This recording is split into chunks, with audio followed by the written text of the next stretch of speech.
Okay, hi everyone. So I wanted to film this weekly wrap-up of the books that I read and attempted to read this week. I want to try to read a book a week or more in a week. I'm a pretty quick reader, so I just thought it'd be fun to start recording and logging this information in. I also am someone who starts a lot of books, but I don't necessarily always finish them. And sometimes I do read like half a book or 3/4 of a book and then decide to not finish it, which might be like the craziest sin ever to some people, but once I'm out of it, it's pretty hard for me to like really lock in unless I'm determined to really finish it, or I like it enough that I'm like, okay, I can really push myself to do it, but then I feel like it kind of puts me in a slump sometimes, so I try not to do that, but it really depends on the book. And so I thought I'd run through what I read from the week of November 28th to December 7th. To start off, I don't have the actual book with me right now, but it's Blood Meridian by Cormac McCarthy. I have read The Road and I'm pretty sure No Country for Old Men, and I really like The Road by him. I think he does a really great job at creating this like dystopian world that feels really real. And then No Country for Old Men I really disliked because I just thought it was like kind of choppy and I didn't really understand it for what it was. Like he's known for kind of reconstructing like the great American Western novel genre, which to be fair, I'm not an expert at all. Like I don't even think I've read a traditional American Western novel, to be fair. I don't know what he's doing in his reconstruction of it, but well, I can glean a little bit. Like I think that genre is filled with like white men colonizing the indigenous population of the West, or of the Western Southern area. And in his books, he kind of really leads into the violent act of all of that, to show how horrifying it is. But I think what my problem with No Country for Old Men and Blood Meridian is that I feel like a lot of the violence is unfounded almost. Obviously, it is a really real depiction of real violence that happened in the past, especially towards indigenous peoples. But I don't know, I find that like with Blood Meridian, and this is my like spiel that is like not super articulated, but I just found that it really comes from a place of creating this violence, but then you don't get an emotional payoff, which I suppose the violence is the emotional payoff, and obviously violence doesn't need a reason or an inclination of intention to be violent, but or like for violence to occur. But I don't know, I just found that it was almost one of those things where it happens so much in the book with like no setup really. It's just like, this is just the world we're in, is like this really harsh, cruel desert world, that when you're reading it, you kind of feel nothing. You're kind of like, oh, okay, like this gruesome scalping act just happened, and I feel like nothing. Like this is just an act that you guys are doing. Like I don't feel the intensity or like a reasoning for what's happening. And I mean, maybe that goes to show my insensitivity to sometimes reading gruesome acts like this, because I am pretty desensitized, as I think a lot of people are, to like this type of violence now, especially like been learning about the cruelties that indigenous peoples and other minority groups have faced, that it does feel like, oh, okay, like this story again, which isn't a great mindset to have. But I think sometimes, I think that is a relevant conversation. I think a lot of people do relate to that, and why there is so much passivity in people's activism. I think it is this level of feeling numb and passive that I feel like Blood Meridian really kind of brought awareness for me towards this topic. But I didn't end up finishing it because I just felt like it was just too much.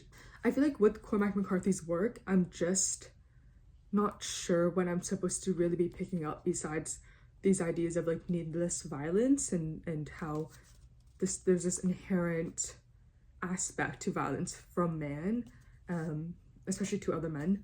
But I don't know, that it could be like a gap of understanding. I'm gonna be really intrigued, and I'm gonna get so much hate for this, I feel like, but I will be intrigued to see how I feel about his work maybe in 10 years, I think I could love it a lot more, or like understand it a lot more and come from a place of understanding. But right now, he's not for me. I do love his writing. I think his writing is super vivid, and I love his like long sentences. I think he really creates such a like vivid landscape. Not to use that word twice, but regardless, Blood Meridian, I did not finish, but I think I got to page like 150-ish, and I haven't seen any of the movies also. I don't know. Maybe it's a better movie. I think it will be a better movie, but regardless. And then like to kind of talk about that point of like this use of violence with no almost payoff. I read and finished Chain Gang All Stars soon after. I feel like this book is kind of on the opposite side, where the acts of violence is such a plot point and propeller of the author's message of the entertainment of violence. Really pushes this idea of humanism and the justice system and incarceration. I really love this book. Like, I thought it was really amazing. It's really well done. The structure is fun. There's like footnotes at the bottom of a lot of pages that really round out this world that we already know, but is still dystopian in a sense of how far it goes to get entertainment. Also, it is just a book that really, like, I feel like the violence really emphasizes the humanity that we have in our world, and how it really shows discussion on who deserves what do people deserve, like what is the cost of freedom, like can we even achieve freedom, and just like all these questions that all these acts of violence that happens in the book like push you to think about. I think it packs such a punch at, I think it's like around 350 pages, almost 350 pages. Yeah, really easy to read, great characters. It's a multiple point of view story, which I know some people, myself included, like there's always like one POV you don't like, but I think in this one everyone works. It's like the main point of views, and then there's like really short chapters or snippets of other point of views that really flesh out the world further, and it really works. And like the writing's beautiful. I will say it is a little bit dated, not dated in the way like it's weird, but I can tell that it was written in 2023 with just some of the word choices. I don't think that's a problem, it's just like something I kind of realized. I don't know, I think it just makes you, I think there's just enough there's a lot of tenderness in this book too, which obviously in the McCarthy stuff there isn't really, from what I've seen, or what I've read. But I don't know, I think my whole like thesis on the two books is just like, what do these acts of violence, like what do they want you to feel and think from them? And I think this does a really good job in its like using it as its message, like to push its message. And then in the McCarthy stuff, I just don't get it. I don't know. Yeah, so that is one of the books I finished this week. And then the other book I finished this week was, I don't have a copy of it, but it's the Book of Form and Emptiness by Ruth Ozeki, which I really did not like. I had started it maybe a couple months ago, I want to say, and I got to around page like 50 of it, and just like I just put it down and was not feeling it. And then just this week I decided that, you know what, I'm gonna try to start finishing a lot of the books that I've started, or at least like get further into them to decide if I'm gonna actually read it or not. This was one of the ones I pushed myself to finish because I loved A Tale for the Time Being by Ruth Ozeki, but this one, The Book of Form and Emptiness, I really did not feel the same way. I just thought the story was way too long. At 550 pages, it's just like too long for what it was. And I think that the author just tried to do so much in not a little bit of time, because 540 is a lot of pages, but it either could have been like a really long book or like a really short book. And I think that like kind of middle ground didn't work. And I think the author really is pushing this idea of like consumerism and capitalism, really pound the message into you, and they have like so many different aspects that like directly speak about what the message is. And for me, I don't love a book like that. I don't mind if it's like one character, like there is one character who like kind of embodies these social ideas that the author's trying to inject in you, but then there's other aspects that also do the same thing. So then it's just like kind of too much, and it becomes kind of bothersome to read, because it's like, okay, I get it, and I can see through the actions of other characters what you're trying to say without it being like actually spoken out in like a monologue to me. I think that's where it kind of dragged for the plot, which is why I was like, okay, it doesn't need to be 500 pages, like it could have been 300 or like 400, and then it would have been a better pacing.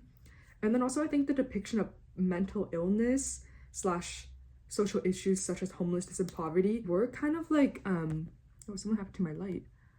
I don't know. Like, it's hard for me to also speak on this issue because I haven't personally experienced either of the two. But I feel like it was kind of glorified because there is so much struggle and difficulties with mental illness and homelessness and poverty that they kind of make it seem like this is the great act. Like, this is what you should be doing in society, which I don't know. I think like my idea was, it was just like, obviously it's really nice and we would all love to live outside of the life of capitalism and consumerism, but there is still also a level of quality of life that we all deserve. And I think that the book kind of like doesn't put those ideas together. I don't know, I'm still working on the idea. I guess that wasn't a fleshed out idea, but I just think the depiction of mental illness and homelessness and poverty was just glorified, and just to make the story seem whimsical. Like, it is kind of like Manic Pixie Dream Girl character in there, and like there's like a homeless poet who is dealing with like alcoholism and disability, but is subjected to being this like kind of funny and like mentor character without really anything. I think the story was just all over the place. Like, there was like really great ideas and themes that the author was playing with, but overall I think the execution was just like too messy.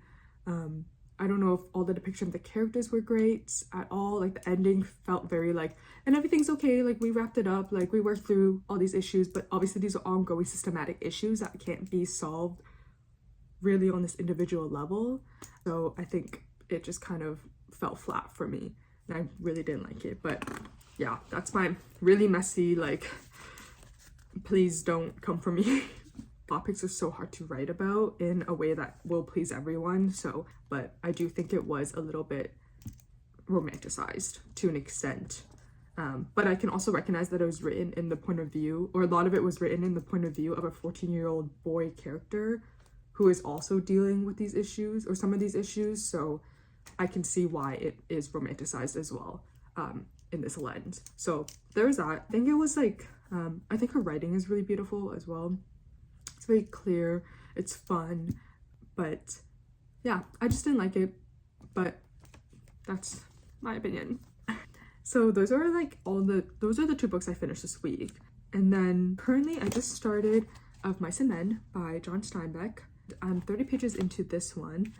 I think I'm gonna try to finish it this week. I was debating on finishing it or not because obviously it's only like 100 something pages and I'm already 30 in, so pretty quick read from this point on.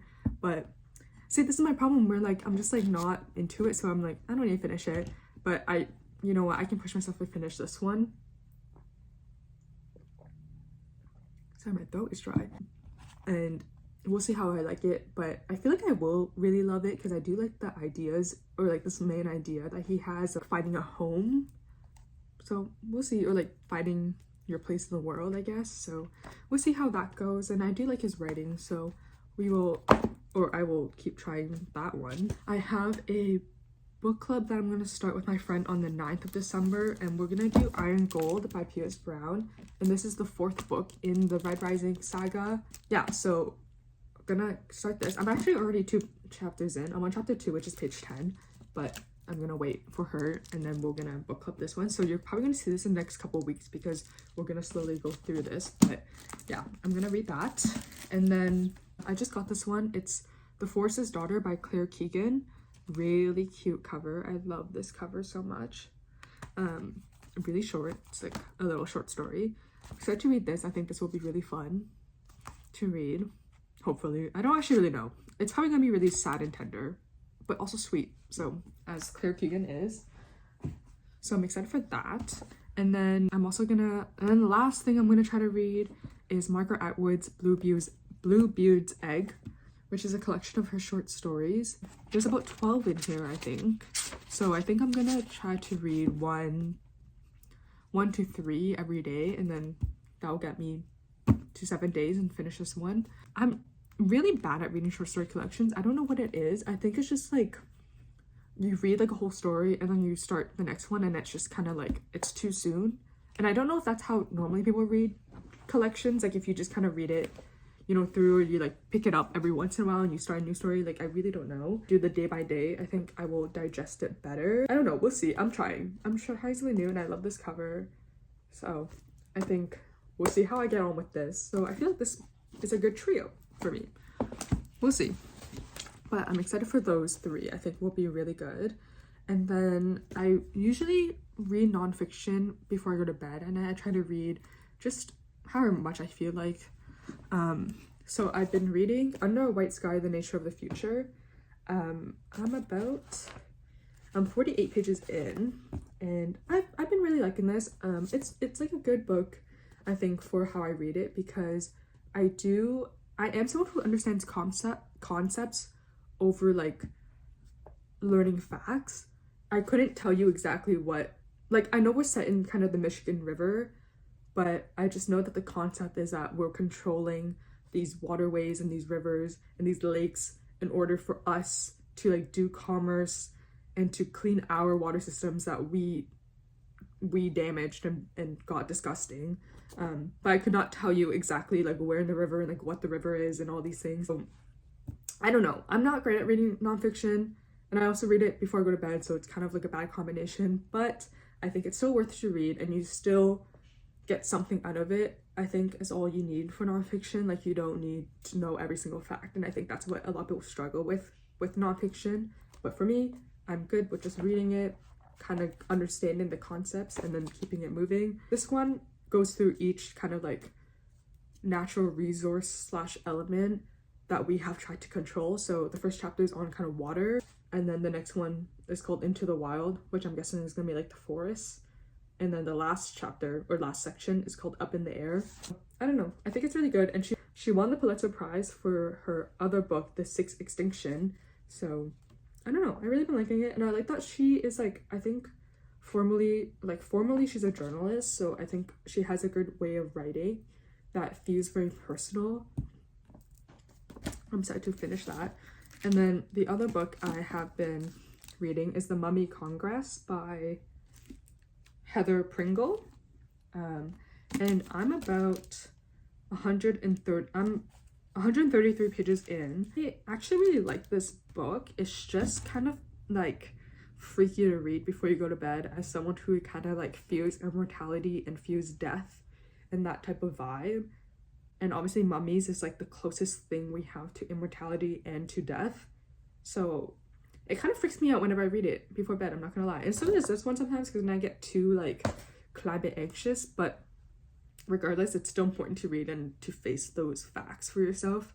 The Mummy Congress is good. It's pretty short chapters, so typically when I read this, I kind of read a chapter before I go to bed. Kind of talks, and it goes through just like all these different aspects that mummies have provided for us, either through like diseases, history, and so on and so on. And there's just scientific elements. And it's been really interesting, and I've really been liking it. But it is a bit freaky. If this topic freaks you out, like, yes, kind of provides a lot of interesting conversations. And I knew nothing about mummies really until reading this book. Like I just knew the stereotypical like media presence of mummies. But now it's really interesting to see this, to read about real mummies and how they have like helped us progress scientifically.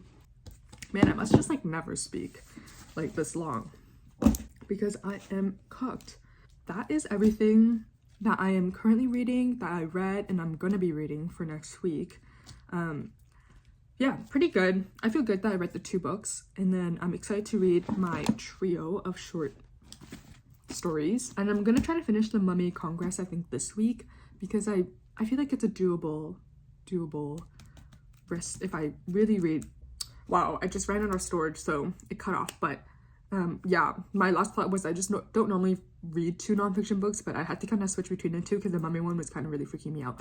But anyways, because I don't want my storage to run out again, I'm just gonna end it here. Thank you for watching. I hope you have a great rest of your week or your day, and I hope you have some good reads this week.